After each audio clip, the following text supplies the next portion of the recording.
दोस्तों आज की इस वीडियो में हमारा टॉपिक रहेगा फिगर्स ऑफ स्पीच में एक बहुत ही अहम फिगर ऑफ स्पीच जिसका नाम है एसोनेंस।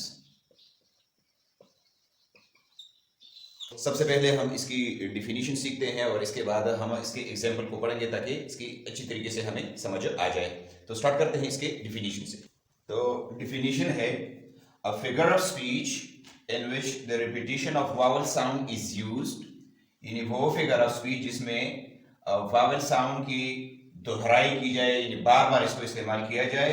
किस मकसद के लिए?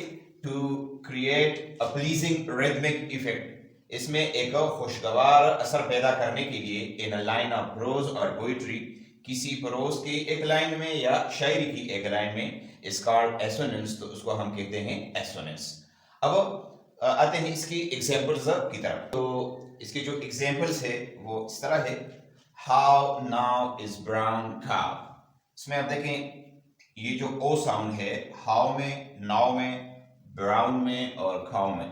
How now is brown cow, तो ये इस लाइन के अंदर एक किस्म की जो है वो म्यूजिकलिटी या रिदम पैदा करता है। ठीक है, इस तरीके से सेकंड नंबर को आप देखें, ये जो दो लाइंस है ये गुड टेम्पर से ली गई है।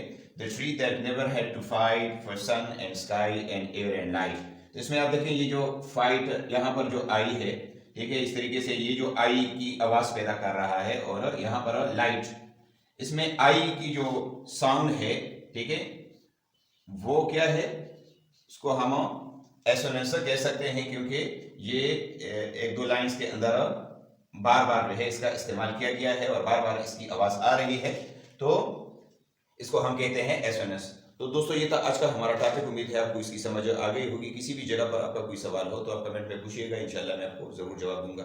Thank you for watching. Allah Hafiz.